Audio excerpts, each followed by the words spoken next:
الاهلي طلع حصلت المجموعه، بس ما بيننا شايفين الاهلي السكواد اللي عنده اقوى 100 مره من اللي كان عليه قبل البطوله. لازم الزمالك يحط كل فلوسه في لعيبه محترفين ميجا ستار، ولصم بقى الاحتياطي من لعيبه محليين او لعيبه فلسطينيين على قد اللي باقي من جيبه.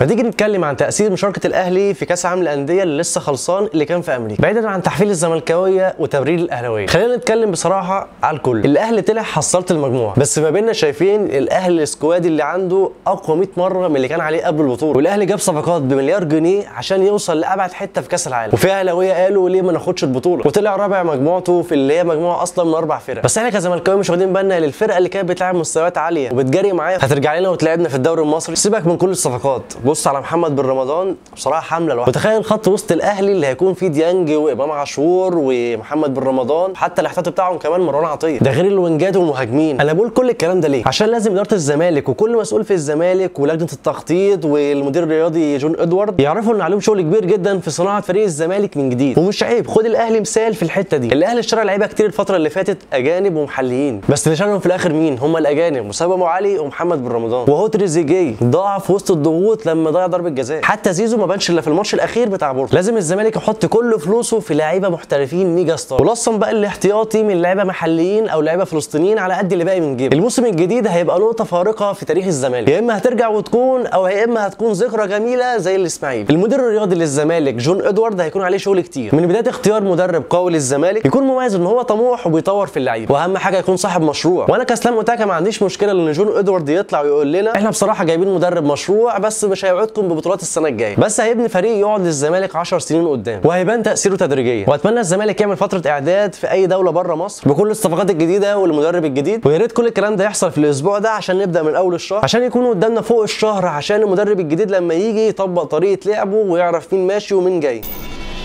وهقول كلمتين وافتكروهم الموسم الجاي باذن الله. انا بتوقع باذن الله ان الموسم الجاي هيكون من اقوى المواسم في تاريخ الدوري المصري. معطيات كتير بتقول الكلام ده. الاهلي جاب صفقات كتير عشان كاس العالم للانديه وهتكمل مع الدوري. الزمالك مع ثوره التصحيح مع المدير الرياضي جون ادوارد وبناء هيكل جديد للزمالك في كل شيء مش في الكوره بس. وبيراميدز لسه واخد افريقيا، هو اصلا كان بيصرف قبل ما ياخد بطولات، فما بالك ان هو خد افريقيا، فاكيد هيصرف السنه الجايه في ببذخ. وهنشوف عندهم صفقات امثال كينو مثلا وكواليتي عالي جدا، وبرده فرق الدوري كلها شغاله وبتجيب صفقات. كل ده هينجح البطوله، بس هيقابلوا فشل المسؤولين اللي ماسكين الكوره في مصر. واتمنى ولو لمره اللي هم ينجحوا البطوله ويعملوا العادي مش اكتر، وهتبقى افضل نسخه دوري اتعملت في تاريخ مصر.